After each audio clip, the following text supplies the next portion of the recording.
नमस्कार दोस्तों, आज मैं आपको वैभव लक्ष्मी व्रत की कथा सुनाने जा रही हूँ। प्रेम से बोलिए वैभव लक्ष्मी माता की जय हो। एक बड़ा सा शहर था। इस शहर में लाखों लोग रहते थे। पहले के जमाने के लोग साथ साथ रहते थे और एक दूसरे के काम आते थे।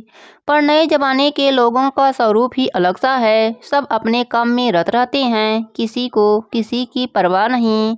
घर के सदस्यों को भी एक दूसरे की परवाह नहीं होती। भजन कीर्तन, भक्ति भाव, दया माया, परोपकार जैसे संस्कार कम हो गए हैं। शहर में बुराइयां बढ़ गई थीं।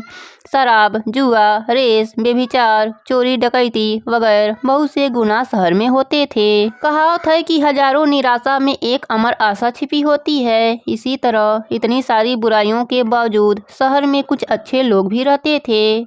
ऐसे अच्छे लोगों में शीला और उसके पति की गृहस्थी मानी जाती थी। शीला धार्मिक प्रवृत्ति की और संतोषी थी। उसका पति भी विवेकी और सुशील था। शीला और उसका पति ईमानदारी से जीते थे। वे किसी की बुराई करते न थे और प्रभु भजन में अच्छी तरह समय व्यतीत कर रहे थे। उनकी गृहस्थी आदर्श गृहस्थी मानी जाती थी और शहर के लोग उनकी गृहस्थी की सराहना करते थे। शीला की गृहस्थी इसी तरह खुशी खुशी चल रही थी। पर कहा जाता है कि कर्म की गति अटल है। विधाता के लिखे लेख कोई नहीं समझ सकता। इंसान का नसीब पल भर में राजा को रंक बना देता है और रंग को राजा। शीला के पति के अगले जन्म के कर्म भोगने अभी बाकी होंगे कि वह बुरे लोगों के से दोस्ती कर बैठा। वह जल्द से जल्द करोड़पति होने के ख्वाब देखने लगा। इसलिए वह गलत रास्ते पर चढ़ गया और करोड़पति की बजाय रोडपति बन गया। यानी रास्ते पर भटकते भिखारी जैसी उसकी हालत हो गई थी।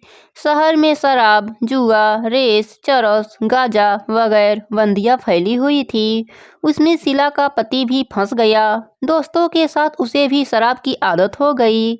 जल्द से जल्द पैसे वाला बनने की लालच में दोस्तों के साथ रेस जुआ भी खेलने लगा। इसी तरह बचाई हुई धनराशि, पत्नी के गहने सब कुछ रेस जुए में गवा दिया था। इसी तरह एक वक्त ऐसा भी था कि वह सुशील पत्नी शीला के साथ मजे से रहता था और प्रभु भजन में सुख शांति से वक्त बिताता था। उसके बजाय घर में दरिद्रता और भूखमरी फैल गई। सुख से खाने की बजाय 2 वक्त भोजन के लाले पड़ गए और शीला को पति की गालियां खाने का वक्त आ गया था। शीला सुशील और संस्कारी स्त्री थी। उसको पति के बर्ताव से बहुत दुख हुआ, किंतु वह भगवान पर भरोसा करके बड़ा दिल रखकर दुख सहने लगी। कहा जाता है कि सुख के पीछे दुख और दुख के पीछे सुख आता ही है, इसलिए दुख के बाद सुख आएगा। ऐसा श्रद्धा के साथ शीला प्रभु भक्ति में लीन रहने लगी। इसी तरह शीला असह्य दुख सहते सहते प्रभु भक्ति में वक्त बिताने लगी। अचानक एक दिन दोपहर को उसके द्वार पर किसी ने दस्तक थी। शीला सोच में पड़ गई कि मुझ जैसे गरीब के घर इस वक्त कौन आया होगा। फिर भी द्वार पर आए हुए अतिथि का आदर सत्कार करना चाहिए, ऐसा आर्य धर्म के संस्कार वाली शीला ने खड़े होकर द्वार को खोला। देखा तो सामने एक माजी खड़ी थीं। वे बड़ी उम्र की लगती थीं, किंतु उनके चेहरे पर अलौकिक तेज निखर रहा था। उनकी आंखों में से मानो अमृत बह रही थी। उनका भव्य चेहरा करुणा और प्यार से छलकता था। उनको देखते ही शीला के मन में अपार शांति छा गई। वैसे शीला इस माजी को पहचानती न थी, फिर भी उनको देखकर शीला के रोम रोम में आनंद छा गया। शीला माजी को आदर के साथ घर में ले आई। घर में बिछाने के लिए कुछ भी न था, अतः शीला ने सकुचा कर एक फटी हुई चादर उनके लिए बिछाया और बैठाया। माजी ने कहा, क्यों शीला, मुझे पहचाना नहीं?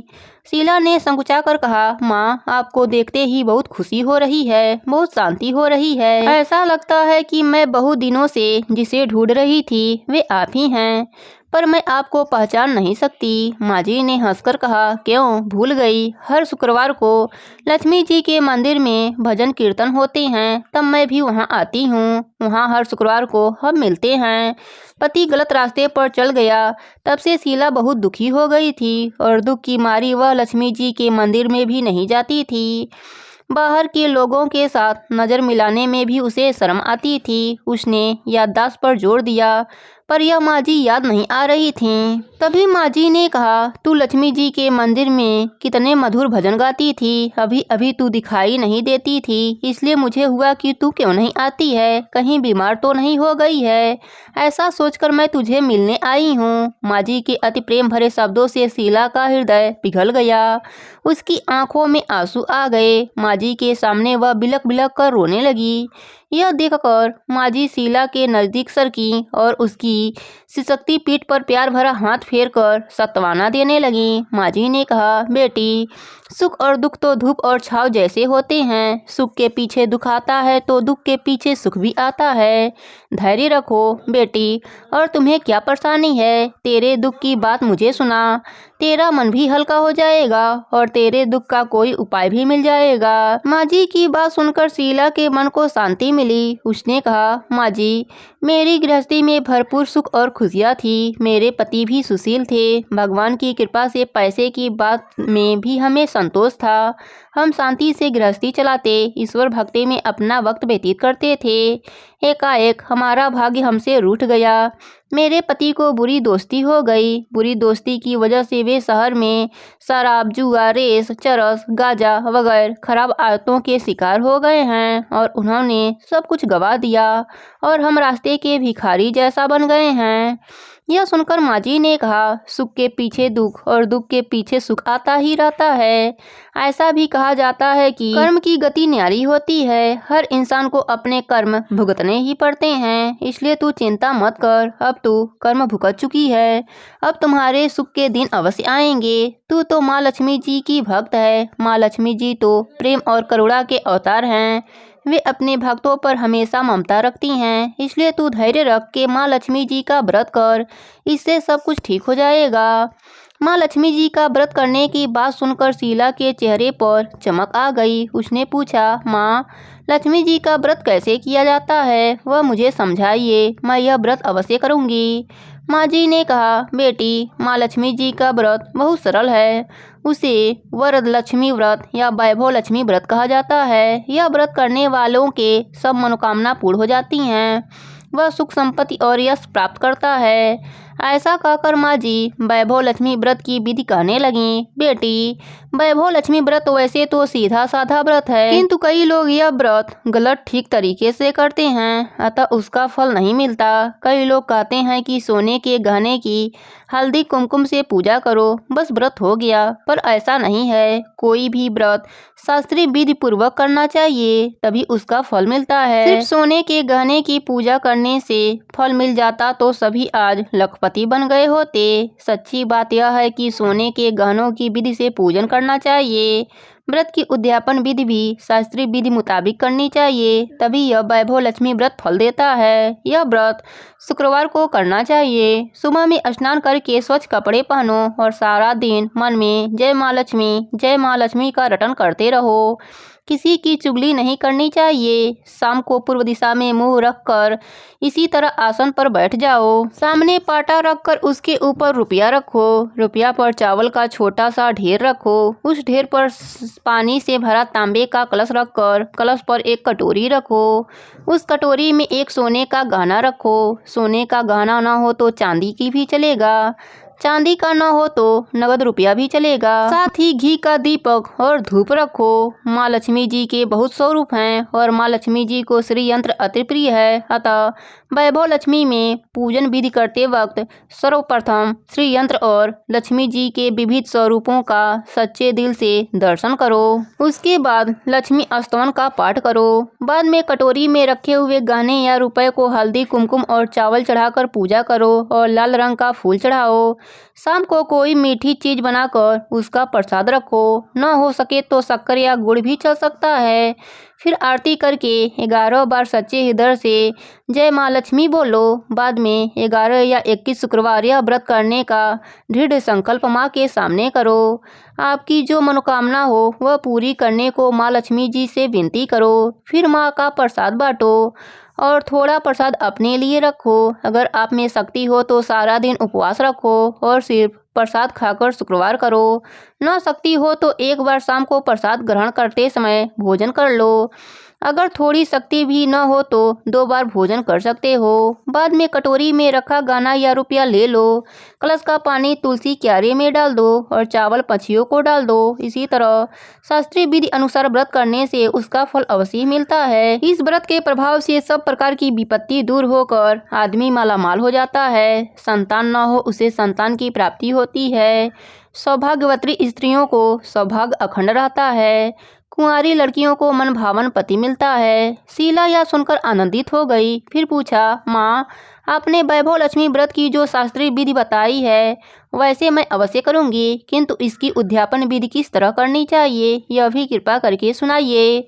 माँ जी ने कहा, 11 या 21 जो मन्नत मानी हो उसमें शुक्रवार या वैभव लक्ष्मी व्रत पूरी श्रद्धा और भावना से करना चाहिए। व्रत के आखिरी शुक्रवार जो शास्त्रीय विधि अनुसार उद्यापन विधि करनी चाहिए वह मैं तुझे बताती हूँ। आखिरी शुक्रवार को खीर या नैवेद्य रखो। पूजन विधि हर शुक्रवार को करते हैं वैसे ही करनी चाहिए। पूजन विधि के बाद श्रीफल फोड़ो और कम से कम 7 कुंवारी या सौभाग्यशाली स्त्रियों के कुमकुम का तिलक करके साहित्य संगम की वैभव लक्ष्मी व्रत की एक पुस्तक उपहार में देनी चाहिए और सबको खीर का प्रसाद देना चाहिए। फिर धन लक्ष्मी स्वरूप वैभव लक्ष्मी स्वरूप माँ लक्ष्मी जी की छवि को प्रणाम करें। माँ लक्ष्मी जी का यह स्वरूप वैभव देने वाला है। प्रणाम करके मन ही मन भावुकता से माँ की प्रार्थना करते वक्त कहें कि हे माँ धन लक्ष्मी, हे माँ वैभव लक्ष्मी, मैंने सच्चे हृदय से आपका वैभव लक्ष्मी व्रत पूर्ण किया है, तो हे माँ हमारी मनोकामना पूर्ण करें, हमारा सबका कल्याण करें। जिसे संतान न हो उसे संतान देना, सौभाग्यशाली स्त्रियों का सौभाग्य अखंड करना, कुंवारी लड़कियों को मन भावन पति देना। आपका यह चमत्कारिक वैभव लक्ष्मी व्रत जो करे उसकी सब विपत्ति दूर करना, सबको सुखी करना। हे माँ आपकी महिमा अपरंपार है। इस तरह माँ की प्रार्थना करके माँ लक्ष्मी जी का धन लक्ष्मी स्वरूप को भाव से वंदन करो। माँ के पास से वैभव लक्ष्मी व्रत की शास्त्रीय विधि सुनकर शीला भाव विभोर उठी। उसे लगा मानो सुख का रास्ता मिल गया है। उसने आंखें बंद करके मन ही मन उसी क्षण संकल्प लिया, हे वैभव लक्ष्मी माँ, मैं भी माँ जी के कहे मुताबिक श्रद्धा से शास्त्रीय विधि अनुसार वैभव लक्ष्मी व्रत 21 शुक्रवार तक करूंगी और व्रत की शास्त्रीय विधि अनुसार उद्यापन विधि करूंगी। शीला ने संकल्प करके आंखें खोली तो सामने कोई न था। वह विस्मित हो गई कि माँ जी कहाँ गई। यह माँ जी दूसरा कोई न था, साक्षात लक्ष्मी ही जी थीं। शीला लक्ष्मी जी की भक्त थी, इसलिए अपने भक्त को रास्ता दिखाने के लिए माँ लक्ष्मी देवी माँ जी का स्वरूप धारण करके शीला के पास आई थीं। दूसरे दिन शुक्रवार था। सवेरे स्नान करके स्वच्छ कपड़े पहनकर शीला मन ही मन श्रद्धा से और पूरे भाव से जय माँ लक्ष्मी का मन ही मन रटन करने लगी। सारा दिन किसी की चुगली नहीं करी। शाम हुआ तब हाथ पाँव मुँह धोकर शीला पूर्व दिशा में मुँह करके बैठ गई। घर में पहले सोने के बहुत गहने हुआ करते थे, पर पतिदेव ने गलत रास्ते पर चलकर सब गहने गिरवी रख दिए। पर नाक की चुन्नी बच गई थी। नाक की चुन्नी निकालकर उसे धोकर शीला ने कटोरी में रख दी। सामने पाटे पर रुमाल रख मुट्ठी भर चावल का ढेर किया। उस पर तांबे का कलश पानी भरकर रखा। उसके ऊपर चुन्नी वाली कटोरी रखी। फिर माँ जी ने कही थी कि वह शास्त्रीय विधि अनुसार वंदन, स्तवन, पूजन वगैरह किया और घर में थोड़ी शक्कर थी, वह प्रसाद में रख कर वैभव लक्ष्मी व्रत का पूजन किया। यह प्रसाद पहले पति देव को खिलाया। प्रसाद खाते ही पति के स्वभाव में फर्क पड़ गया। उस दिन उसने शीला को नहीं मारा न सताया। शीला को बहुत आनंद हुआ। उसके मन में वैभव लक्ष्मी व्रत के लिए श्रद्धा बढ़ गई। शीला ने पूर्ण श्रद्धा भक्ति से 21 शुक्रवार तक वैभव लक्ष्मी व्रत किया। 21वें शुक्रवार को माँ जी के कहे मुताबिक उद्यापन विधि करके 7 स्त्रियों को वैभव लक्ष्मी व्रत की 7 पुस्तकें उपहार में दी। फिर माँ जी के धन लक्ष्मी स्वरूप की छवि को वंदन करके भाव से मन ही मन प्रार्थना करने लगी, हे माँ धन लक्ष्मी, मैंने आपका वैभव लक्ष्मी व्रत करने की मन्नत मानी थी, वह व्रत आज पूर्ण किया है। हे माँ मेरी हर विपत्ति दूर करो, हमारा सबका कल्याण करो। जिसे संतान न हो उसे संतान देना, सौभाग्यवती स्त्रियों का सौभाग्य अखंड करना, कुंवारी लड़कियों को मन भावन पति देना। आपका यह चमत्कारिक वैभव लक्ष्मी व्रत करें, उसकी सब विपत्तियां दूर करना, सबको सुखी करना। हे माँ आपकी महिमा अपार है। ऐसा बोलकर लक्ष्मी जी के धन लक्ष्मी स्वरूप की छवि को प्रणाम किया। इस तरह शास्त्रीय विधि अनुसार शीला ने श्रद्धा से व्रत किया और तुरंत ही उसे फल मिला। उसका पति गलत रास्ते पर चल गया था, वह अच्छा आदमी हो गया और कड़ी मेहनत करके व्यवसाय करने लगा। माँ लक्ष्मी जी के वैभव लक्ष्मी व्रत के प्रभाव से उसको ज़्यादा मुनाफा होने लगा। उसने तुरंत शीला के गिरवी गहने छुड़वा लिए। घर में धन सी बारिश आ गई। घर में पहले जैसी सुख शांति छा गई। वैभव लक्ष्मी व्रत का प्रभाव देखकर मोहल्ले की दूसरी स्त्रियां भी शास्त्रीय विधि पूर्वक वैभव लक्ष्मी व्रत करने लगी। हे माँ धन लक्ष्मी, आप जैसे शीला पर प्रसन्न हुई, उसी तरह आपका व्रत करने वाले सब पर प्रसन्न होना, सबको सुख शांति देना। जय धन लक्ष्मी माता, जय वैभव लक्ष्मी माता।